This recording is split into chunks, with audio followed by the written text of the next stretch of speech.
Hi guys, so today's topic will be about how to mine Ethereum. As I thought before, the previous one is how to mine a Bitcoin. So now it's about Ethereum. So to recap a bit, mining is the one that hold Ethereum's decentralized app store together by ensuring that on each change of the application running on the network, and miners set computer loose to solve the cryptographic puzzle in an attempt to win Ethereum, and they will need to try a huge number of computation problems until one unlock a new batch of the asset.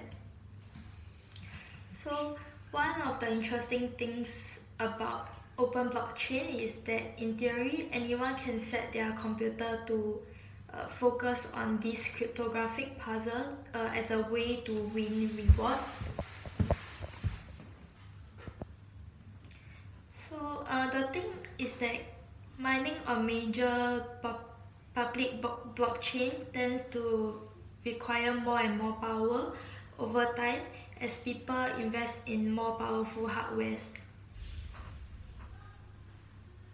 So in this day and age, those that are mining with low power setup are unlikely to win, but it is still possible for a part-time thing.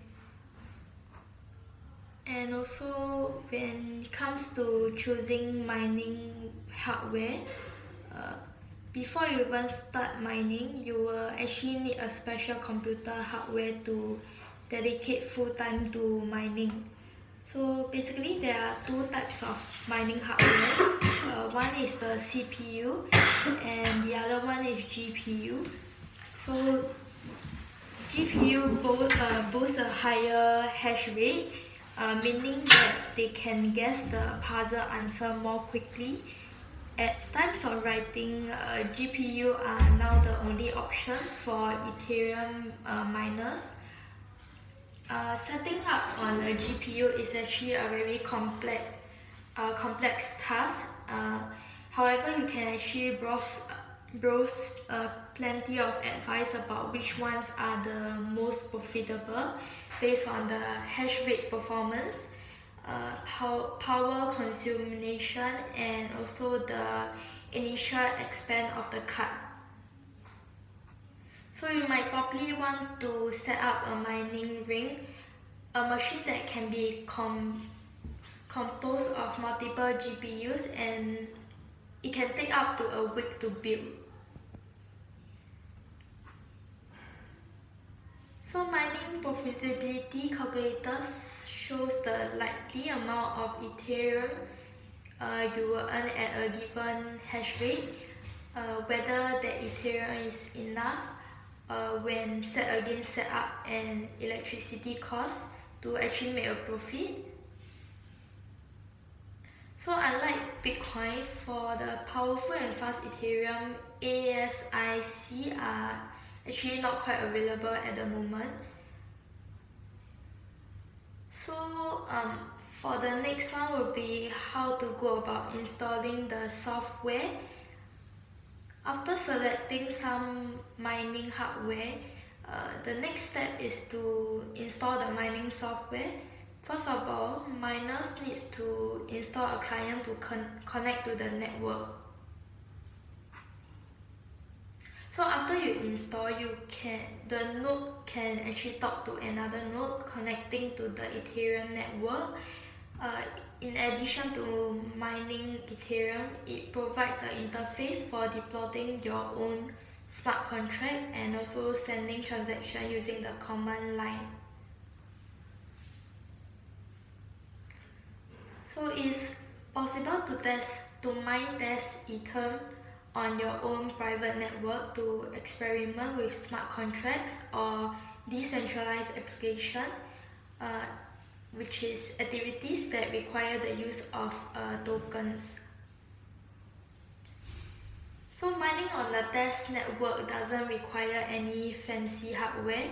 All you need is just a home computer or another client installed.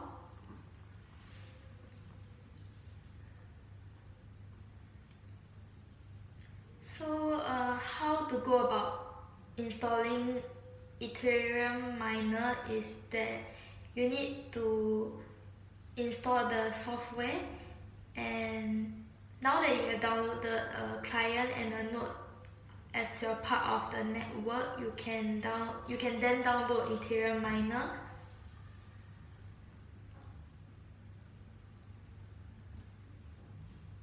So about joining a mining pool, as a miner, you are likely to be able to mine Ethereum on your own. However, miners pool together their computation power into mining pool to actually improve the chances of solving the cryptographic puzzle and also earning Ethereum. Afterwards, they will split the profit proportionate to how much power each miner has contributed. So one point to keep in mind is that miners pool have different payout structure. They will have some sort of sign up process on the website so that miners can connect to the pool and begin to mine.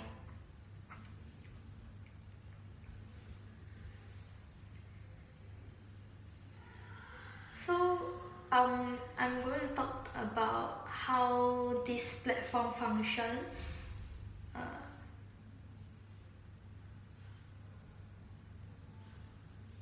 By using Ethereum, the app doesn't require it to store and control its data. To actually accomplish this, Ethereum borrows heavily from Bitcoin protocol and its blockchain design.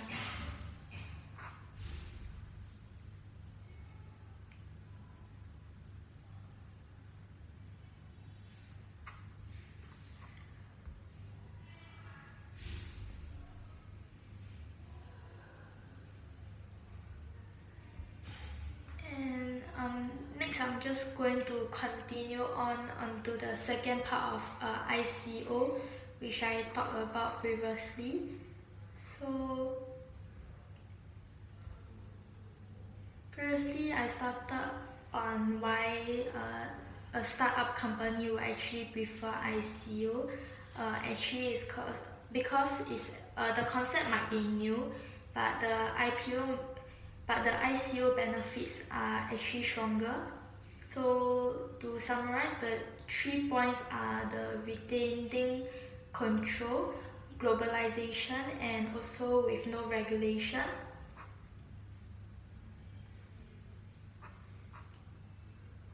So what is an ICO token?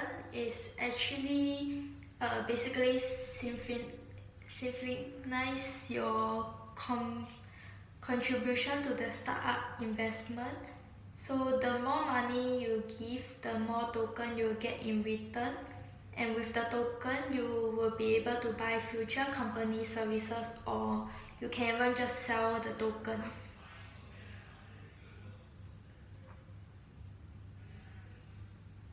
So what is an ICO smart contract? It is an agreement between the ICO issuing company and also the token holders. It is a code that makes a certain then happen and if a certain if happen. So it can be negotiated between the ICO company and the token holder.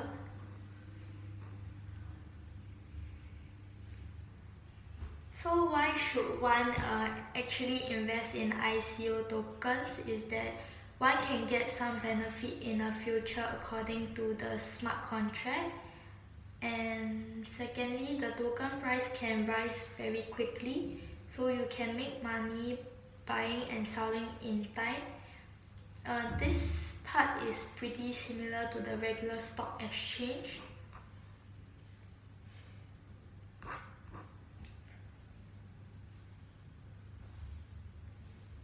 So how to not fall for a scam ICO?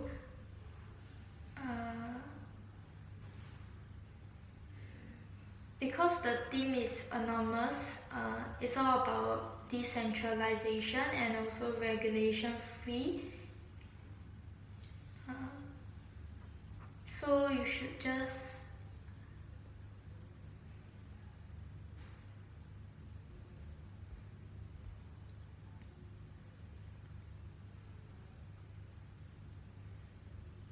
you have to check. Secondly is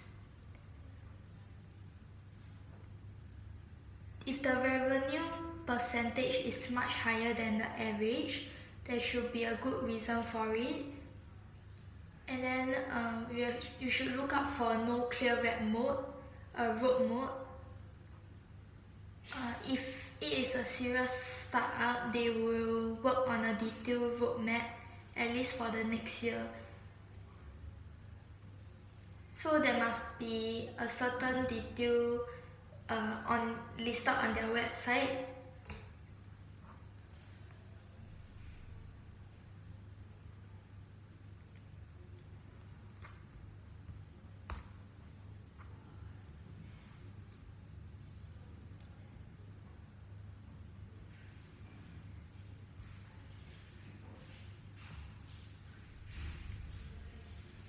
And next will be how to buy Ethereum. So Ethereum strives to become a one-stop blockchain solution for all, a decentralized world computer that will perhaps one day change most currently existing services. The network enables basically anyone to build decentralization app and generally use the network as long as they own a Ethereum. So it is a native cryptocurrency that enables all operation within the blockchain as well as the update. So exchanges to buy Ethereum, the easier and perhaps the most popular way of buying Ethereum is doing so through an exchange. So it is the second most valued, stable and well-known cryptocurrency behind Bitcoin. So finding an online exchange that operates within your area and trade in Ethereum won't be that difficult. So first of all, you will need to register with an exchange. Before doing so, make sure it operates in the country you live in and also accept the currency you wish to trade in. This registration process will require submitting a few general personal details. So often there are full identity checks included later on when it comes to withdrawal and deposit. In order to pass those checks, you will most likely need to provide a proof of address as well as a photo identification. This is done in compliance with Know Your Customer and anti-money laundering regulation. So once passing all the necessary checks, you will need to choose a deposit method. Depending on the particular exchange, there are actually various ways of doing so. These include bank wire transfer, credit and debit card payment, PayPal payment, and also SEPA payments. So there is typically a small deposit fee charged by an exchange, which depends on the deposit method. The fees details can often be found in the About section or in the footer of an exchange website. So A majority of exchange accept US dollar and euro.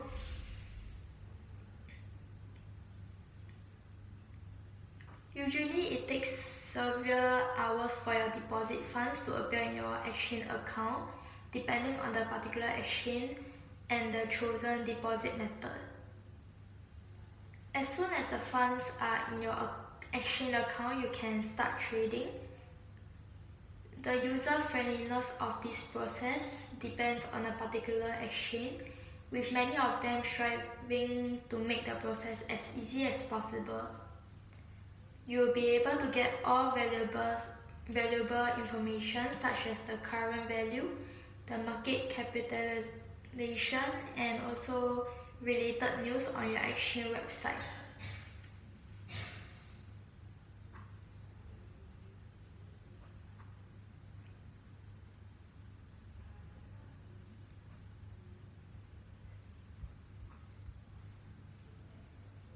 So, buying Ethereum with cash, due to various reasons, some may prefer purchasing it anonymously and avoiding the hassle of going through Know Your Customer. So it is actually possible to purchase it from an online peer-to-peer exchange, and such exchange like local Ethereum. So local Ethereum aims to do for Ether what local Bitcoin does for Bitcoin. This is to facilitate over-the-counter trading of local currency for Ether. The main differences is that local Ethereum is a completely decentralized decentralized service. So it is being achieved through the use of Ethereum smart contract. This service works very much like eBay. It's essentially like a marketplace which enable user to offer any local currency in exchange for a certain amount of Ethereum. So once the offer is accepted by a seller, the exchange of funds take place automatically, and money can be transferred via bank wire transfer, credit and debit cards, PayPal payment, as well as other major cryptocurrencies such as Bitcoin. However, the service isn't free. Sellers are typically charged a 0.25% fee, while buyers need to pay 0.75%, which is still significantly lower than most centralized exchange offer. The processing of the transaction can take up to a few hours, while miners are confirming the amount and are recording it into the blockchain. So as miners receive the transaction fee, it's actually possible to speed up the transaction by choosing a higher fee, giving the miner an incentive to process your transaction first. So local Ethereum also enable the parties to exchange messages. It's possible to set up an eye-to-eye meeting with a seller and exchange Ether for hard cash.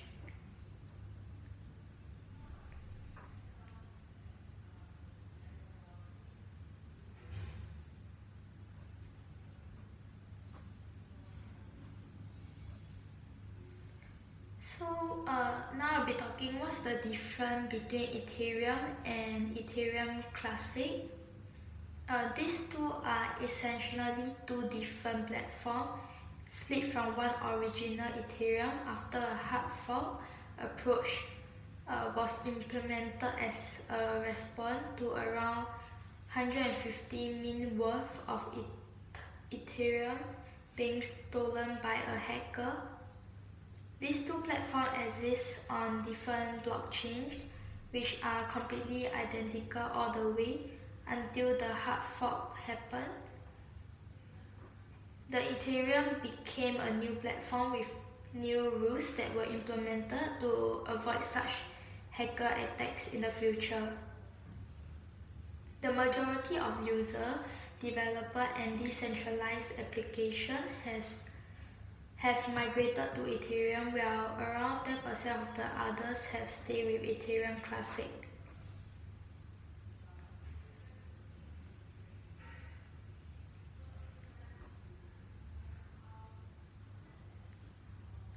The biggest issue with Ethereum Classic is perhaps that it isn't backward compatible with the Ethereum hard fork. This means that all of the updates and improvements implemented in the Ethereum are not available for and not compatible with the Ethereum Classic network.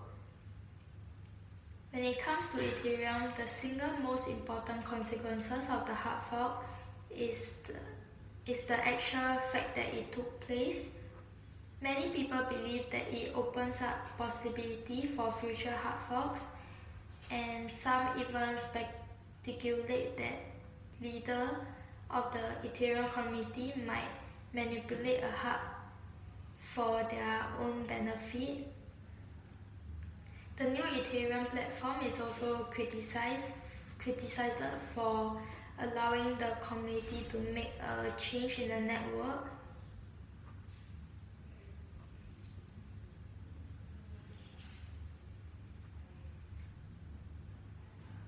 So Ethereum as a project is still very much in development.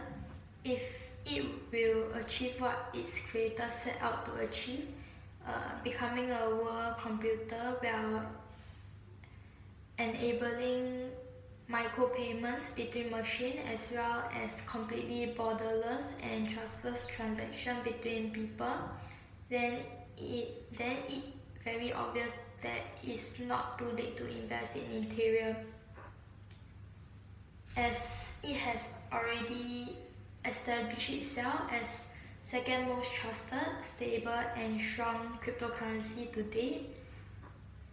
The platform is developing and providing its creator will continue improving on it, and the value of it is only going to go up. Some people think that in the foreseeable future where platform achieve its goal, the price might stabilize and stop growing. However, it's the same case with any cryptocurrency. It's very difficult to predict its long-term value. In 10 years' time, this could be worth nothing, or it can be valued at a virtually uncapped amount that can only be imagined. So transacting Ethereum safely will be one of the most important aspects of the Ethereum network. Is that there is no chargeback, meaning to say once the funds are sent, there is no way of getting them back or reversing a transaction. So be sure to never type the address by hand, as it is essentially a very long and case-sensitive string of random letters and numbers. One single mistake can lead to your funds disappearing forever. So make sure to double check all the details before confirming a transaction. Second would be avoid storing a large amount of Ether in wallets provided by exchanges. As an exchange is essentially in charge of your wallet, you are not completely safe from loss of funds, which may occur due to a hacker attack or even an exchange activities. So desktop, online and mobile wallets are safer options. If you are intending on storing large amount of Ethereum, consider investing in a hardware wallet. So implement extra safety steps where possible, such as two factors authentication, multi-signature wallet, and always remember that your private key is the only way for you to access to your Ethereum.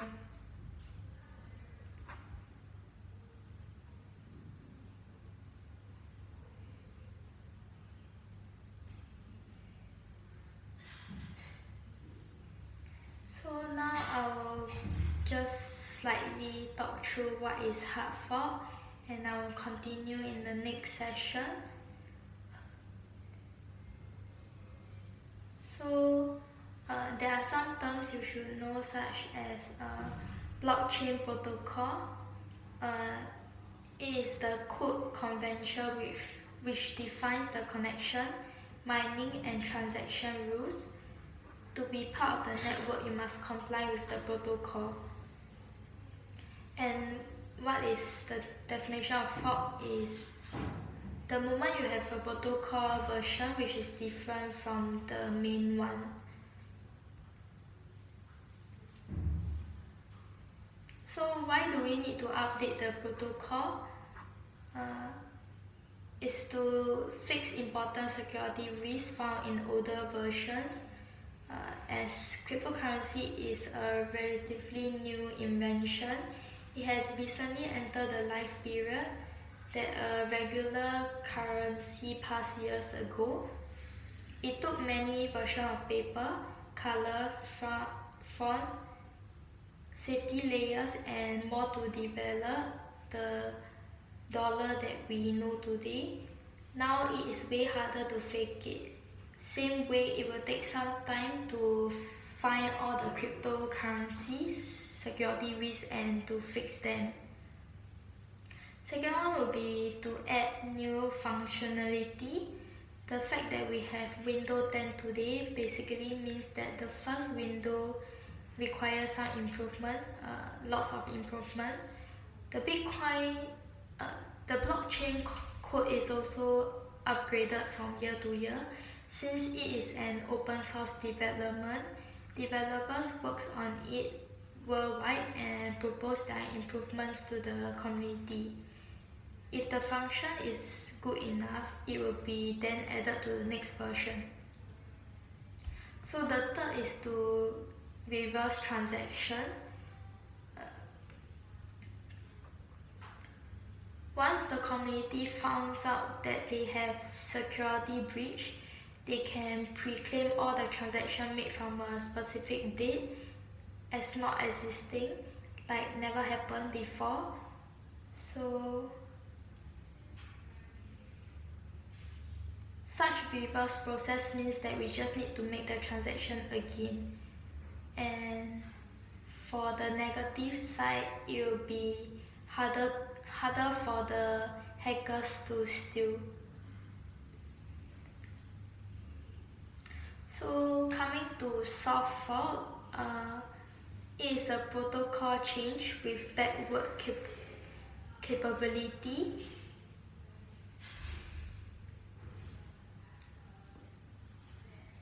So you don't have to immediately upgrade your blockchain version to the soft fork. You can work exactly as you did before unless you want to do something against the new protocol.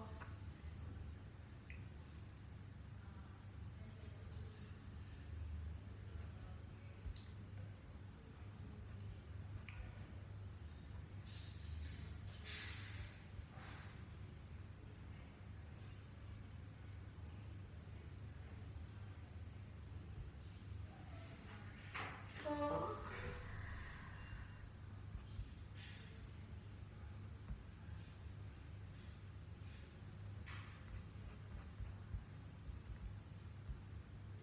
roughly this is all for today, and I will continue the next session.